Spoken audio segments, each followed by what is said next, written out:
stop. Just stop and freeze for a second. Look at this mess. The new sneakers that would fit the vibe perfectly. The new monitor because the old one wasn't cutting it. The case for the new phone. The expensive pen for the notebook you bought to become more productive. This isn't your life. These aren't your conscious choices. This is a chain reaction, a system glitch in your head that every marketer in the world knows inside out. And this glitch has a name. The name of a French philosopher who 300 years ago described how one small purchase triggers an uncontrollable explosion in your life, leaving you surrounded by clutter with an empty wallet. Today we crack this code, because if you understand it, you break the system.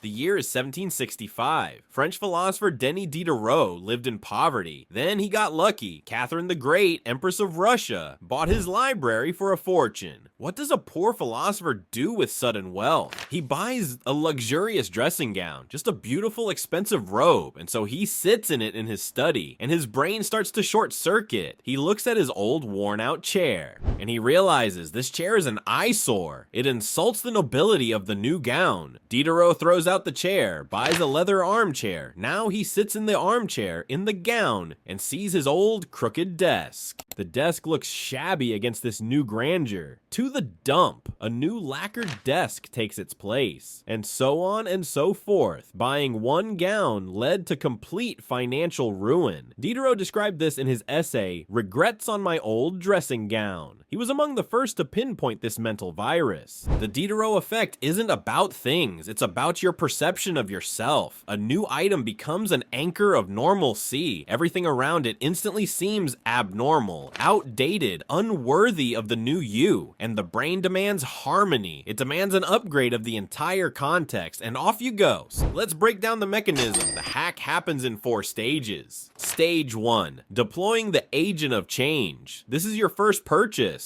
An iPhone, a designer bag, a professional coffee grinder. It's not just functional, it's an ambassador of a new you. You're not buying a phone, you're buying a version of yourself. Successful, tech-savvy, stylish.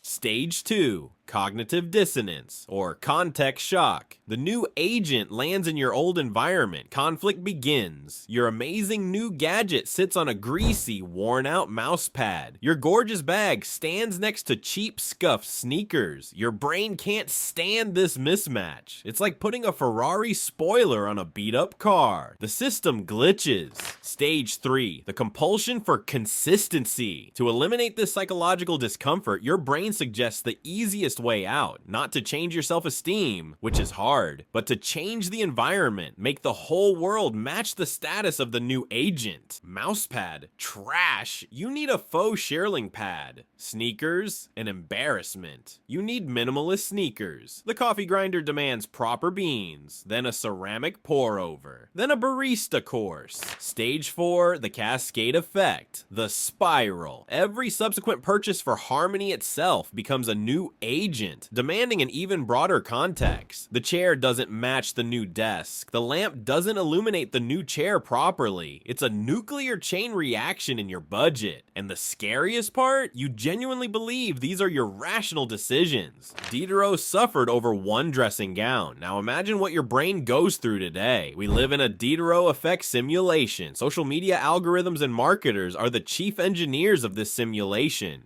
Lifestyle, content. They're not selling you a chair. They're selling you a piece of a lifestyle. A minimalist productivity corner. A Higa evening coziness nook. Buying the chair, you automatically buy into the whole aesthetic. Cascade recommendations. People who bought this camera also bought this lens, this bag, this tripod, this filter. The algorithm literally maps out your upgrade path for you. Aesthetics of cohesion. Instagram accounts with flawless curated styles. One item stands out. Ugh, mismatch. Your own closet starts to look like a dump. Brand ecosystems. Apple, Sony, IKEA. They don't just sell products. They sell closed universes where every next item works even better with the previous one. Leaving such an ecosystem means admitting half your devices have become dumber. Back then, the spiral took months to unfold. Now, it happens in one evening as you scroll through your feed, feeling yourself split between who you are and who you're shown in those pictures.